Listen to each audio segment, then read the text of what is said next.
You know what I find genuinely maddening about mystery thrillers? The great ones. The ones that actually do something to your brain. The ones that make you sit in silence when the credits roll because you can't quite believe what you just watched. While the same handful of titles get recommended on every list, every video, every "if you liked Gone Girl" article that's ever been written. Meanwhile, there are films sitting in plain sight that will make your jaw drop.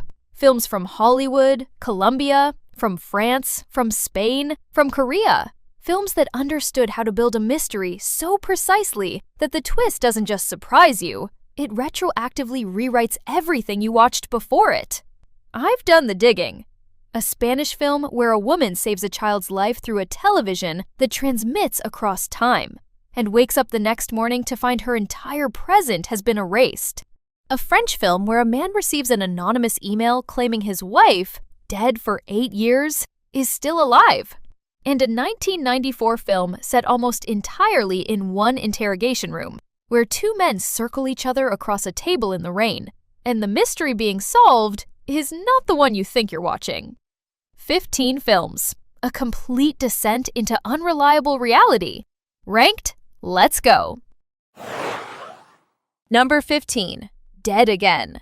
Kenneth Branagh directed and starred in this, and it is one of the most confidently strange mainstream thrillers of its decade. A film that opens as a 1940s noir murder mystery and gradually reveals itself to be something considerably more unsettling. Margaret.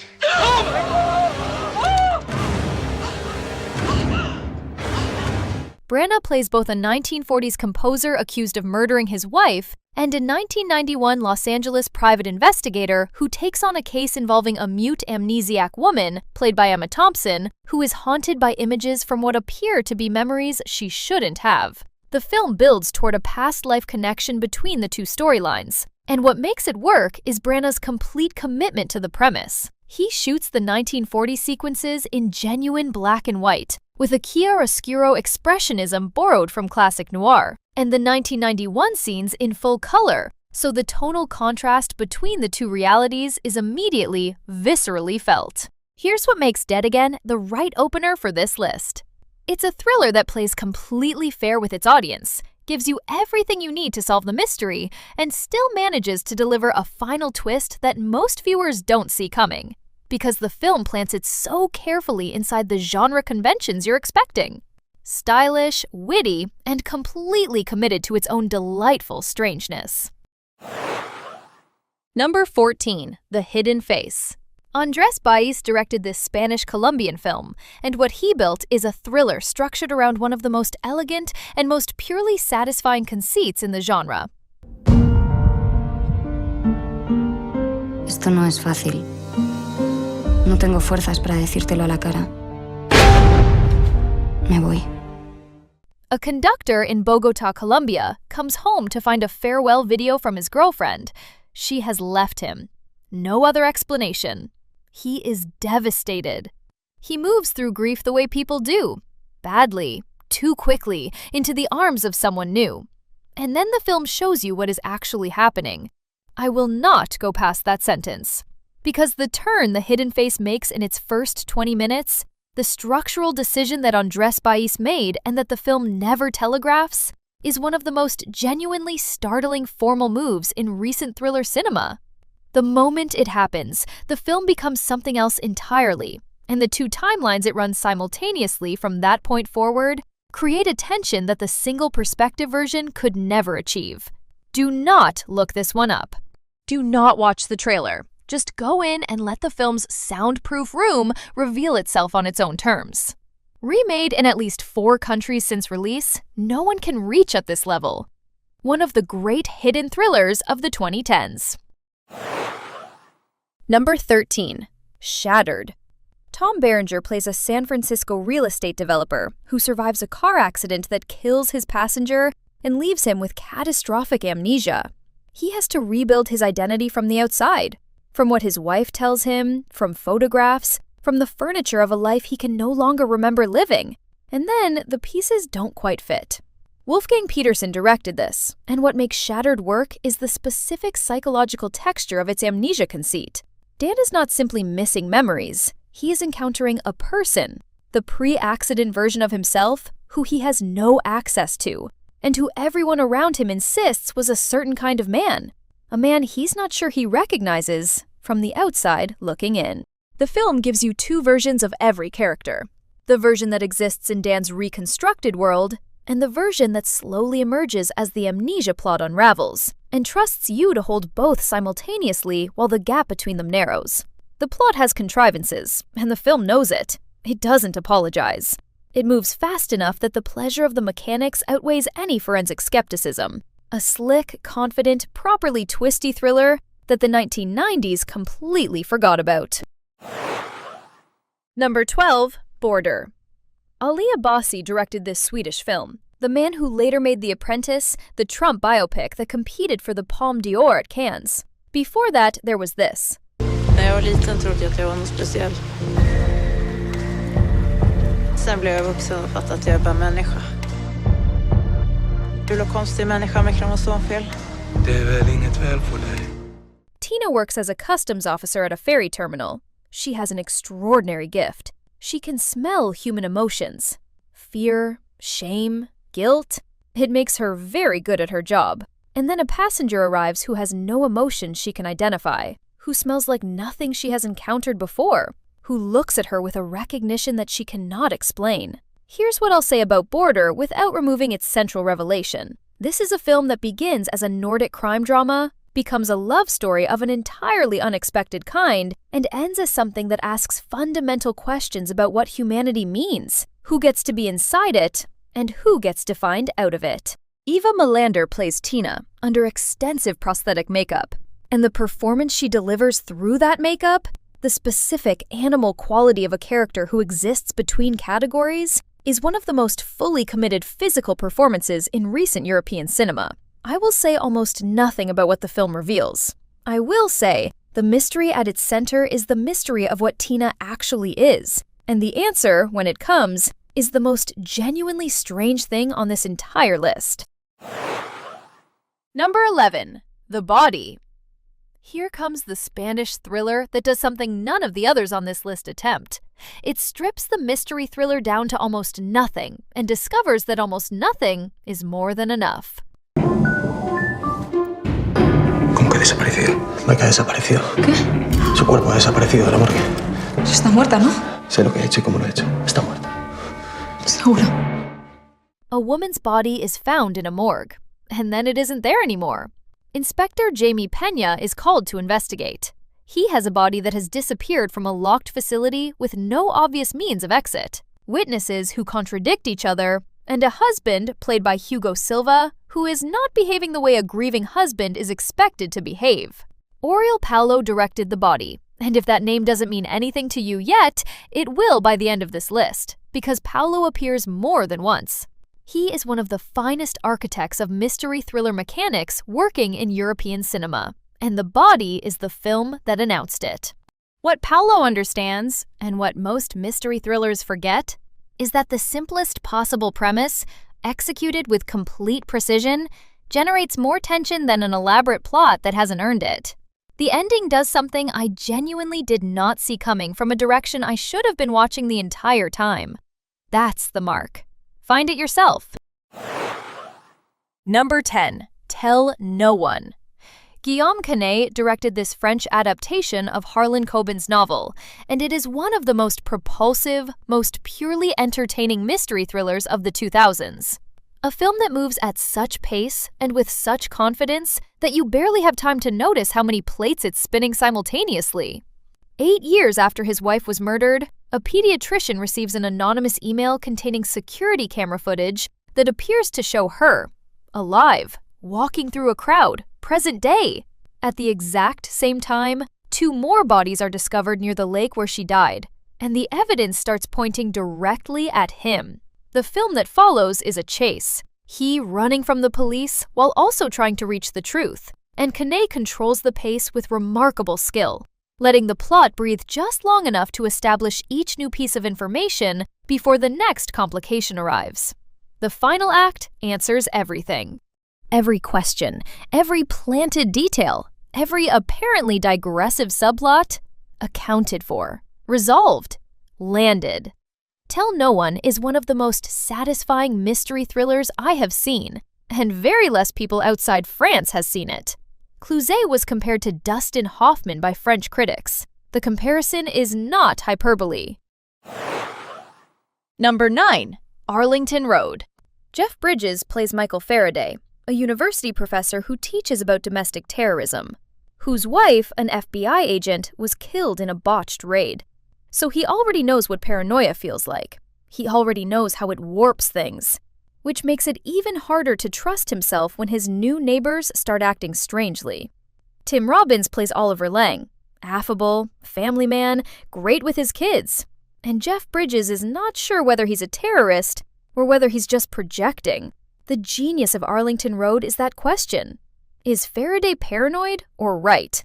And the film holds it beautifully, longer than you'd expect, letting you oscillate, letting you decide, getting you quietly invested in the possibility that it's just paranoia.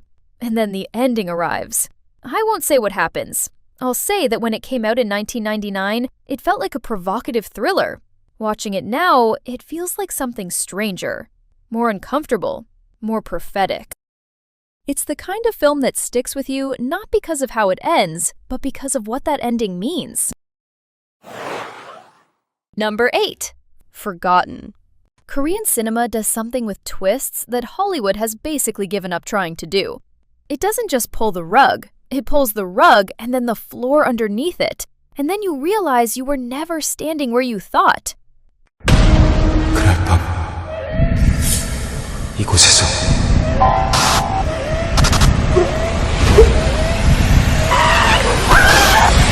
Jin Suk moves into a new house with his family. His older brother Yoo Suk is kidnapped one night. He comes back 19 days later. Different. Something wrong. Something he won't explain. And Jin Suk starts investigating what happened. Here's what I'll tell you. This film opens like a haunted house story. By the midpoint, it has become something else. By the third act, it has become something else again. And the final reveal, which I have watched 3 times now, hits differently each time because you realize how long the film was telling you the truth while letting you build the wrong story around it. The ending is tragic, genuinely. Not thriller tragic, actually sad. I sat with this one for a while.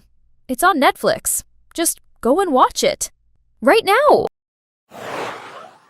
Number 7. God's Crooked Lines.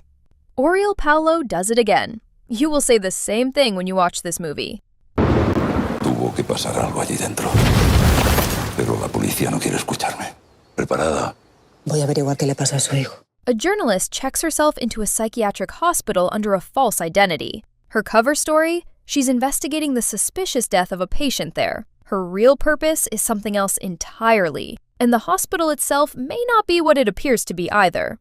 Molly Bracken plays Alice Gould, and from the moment she arrives, the film asks the question it never fully answers. Is she an investigator playing a patient, or a patient who has convinced herself she's an investigator? Oriol Paulo directed this, his second appearance on this list, and the film's central trick is that you, the viewer, are locked in the same uncertainty as Alice. Every piece of evidence you're given could support either reading. The institution itself becomes a character. Sterile, watchful, quietly unsettling, and the psychiatrists treating Alice become as unreadable as she is. The film runs for 140 minutes. It earns every single one of them. A genuinely disorienting, well-constructed puzzle box from one of the sharpest plot architects working today. Number 6. Dolores Claiborne. Stephen King wrote the novel. Taylor Hackford directed the film. Kathy Bates plays Dolores Claiborne, a woman who has lived her entire life on a small island off the coast of Maine, working as a housekeeper, and who is now, at the start of the film, standing over the body of her employer with a rolling pin in her hand. Her estranged daughter arrives from the mainland. The investigation reopens, and what follows is a film told in 2 timelines. The present investigation and the past Dolores has spent 20 years not discussing, that assembles with extraordinary patience and a performance from Bates that is among the finest of her career, the portrait of a woman who made a choice that cannot be undone and has never once apologized for it. Jennifer Jason Leigh plays the daughter, with a bristling, unresolved anger that has never found its proper target, until the film gives it one. Dolores Claiborne is not a whodunit. You know who did it. The question the film is actually asking is whether a woman who committed an act of violence in specific circumstances is a murderer, and what the word even means when applied to someone who did what she did for the reason she did it. A King adaptation that barely gets discussed, the finest of his films that aren't horror. Number 5. The Best Offer. Giuseppe Tornatore, the director of Cinema Paradiso, made this, and it is a film about obsession, forgery, loneliness, and the specific vulnerability of a man who has spent his entire life putting a price on beauty without ever being able to receive it. Why do you systematically avoid meeting me? I wish to tell you to cease all involvement in my affairs. Let me have your bill for expenses. Good night. Jeffrey Rush plays Virgil Oldman, an elderly, reclusive auctioneer who has spent his life keeping people at a careful, precise distance, is hired by a mysterious young woman to catalog and sell the contents of her family's estate. She refuses to meet him in person, speaking to him only through locked doors. As the relationship deepens through those partitions, Virgil finds himself doing something he has never permitted before, becoming genuinely invested in another person. Here's what makes The Best Offer the most elegant trap on this list. Tornatore telegraphs almost nothing about where the film is heading. The direction of the threat, the nature of the deception, who is deceiving whom, about what, for what purpose, is concealed so precisely that when it arrives, the film seems to have pulled back a curtain you didn't know was there. Jeffrey Rush is extraordinary, and the final image of this film is one of the great images in recent European cinema. The Best Offer isn't just a mystery. It's an elegant, heartbreaking piece of cinematic art, brought to life with extraordinary precision by Giuseppe Tornatore. Number 4. Caché. A wealthy French couple begin receiving anonymous videotapes, hours of surveillance footage of their own front porch.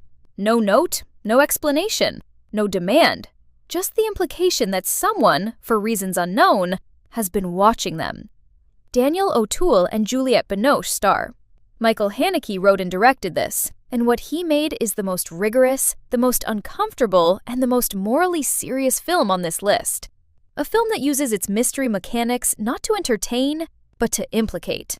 Here's what makes Caché the most genuinely mind-bending film on this list. It never reveals who is sending the tapes. It never resolves that mystery. And in the final scene, a long shot, held for an uncomfortably extended time, of something happening in a public space, there is a detail that most viewers don't notice on first watch, and which changes the entire meaning of the film's unresolved conclusion. The film is about guilt, specifically about the guilt of a society and an individual who have built a comfortable life on the suppression of a historical crime, and about what happens when the suppressed returns to the door and rings the bell. Watch it once for the mystery. Watch it again for what it's actually about. Number 3. Mirage. Wait, if you go out on the street tonight, tomorrow you will be dead.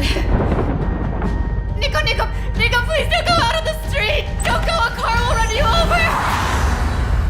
A woman moves into a new house. She discovers that during a storm 25 years earlier, a strange electromagnetic disturbance allows her to briefly communicate with a boy who lived there in 1989. Right before he witnessed a murder that would change the course of his entire life. She warns him. He survives. But changing one thing in the past changes everything in the present, including her own existence. Oriol Paulo's third appearance on this list, and Mirage is his most technically ambitious film. The time travel mechanics are not casual. Paulo builds a set of rules and applies them with a rigor that means every consequence of Vera's intervention follows logically from the change she made, and every attempt to correct that consequence generates new ones that the film tracks with complete precision. Adriana Ugarte plays Vera across both timelines with a performance that has to hold two completely different versions of the same life simultaneously. This is a film about time travel paradox as emotional experience rather than logical puzzle, about what it costs to change something in the past, and whether the version of your life that results is one you can accept. The answer Paulo gives is not comfortable. The film has two twists. The second one arrives when you think it's over. one of the finest Spanish thrillers of recent years, barely discussed outside Spain. Number 2. A Pure Formality. Giuseppe Tornatore again. His second film on this list, made 9 years before The Best Offer, and one of the most formally perfect psychological thrillers ever made. Gérard Depardieu plays Onaf, a once celebrated writer found wandering through a torrential rainstorm in the French countryside, with no memory of the previous few hours. He is taken to a rural police station. The inspector, played by Roman Polanski, yes, Polanski as an actor, begins an interrogation. A body has been found near where Onaf was discovered. A dead man. Onaf insists he has nothing to do with it. He cannot explain where he was. He cannot explain why he was in the rain. The film is almost entirely set inside the police station. 2 men, a table, hours of rain. Polanski plays the inspector with a cat-and-mouse intelligence that makes every question feel like a move in a game only he fully understands, until it becomes clear that the game has a dimension neither man acknowledged at the start. Depardieu responds with a defensive exhaustion that slowly gives way to something the film's final act transforms entirely. The ending of A Pure Formality is one of those endings that retroactively changes the genre of the film you've been watching. I will not describe it. I will say the film's title is not referring to the interrogation. Masterful. Completely overlooked outside of serious cinema circles. This is exactly what the word underseen was invented for. Number 1. The Invisible Guest. Oriol Paulo wrote and directed The Invisible Guest, his first film under this name, the one that announced him to international audiences, and the most structurally accomplished piece of mystery thriller architecture I've encountered in a decade of watching the genre. En su declaración en Laguna, señor Doria. He dicho la verdad. Tenemos 180 minutos para volver a empezar. A wealthy businessman is found unconscious in a locked hotel room. His lover is dead in the bathroom. The doors are locked from the inside. There is no trace of anyone else having entered or left. He hires the country's best defense attorney. Over the course of one night, racing against a new witness about to come forward, they work through every version of what actually happened. Mario Casas plays the accused. Anna Wagoner plays the lawyer. I want to be careful here about what I say and what I don't, because the experience of The Invisible Guest is the experience of being inside a machine you don't fully understand while it runs. What I will say, the film runs 100 minutes. It plants every piece of evidence it uses. Every revision is earned. Every character is doing something specific that the film only reveals the purpose of at the exact right moment. The final 30 minutes of this film are among the most airtight thriller mechanics I've ever watched executed in real time. One of the most purely entertaining, purely twisty thrillers of the last decade, and one of the best entry points into modern Spanish cinema. That's the end of our today's list. 15 mind-bending thrillers, all of them criminally underwatched. Now I want to hear from you. How many of these have you already seen? And which one do you think absolutely deserved a spot on this list? I'm always on the hunt for underrated movies, so if you know a hidden gem that more people should watch, let me know in the comments. I genuinely love discovering new recommendations. And if you enjoyed this video, don't forget to like, subscribe, and turn on notifications. We've already got plenty more thriller recommendation videos on our channel, and more coming to you, so be sure to check them out. Thanks for watching, and I'll see you in the next video.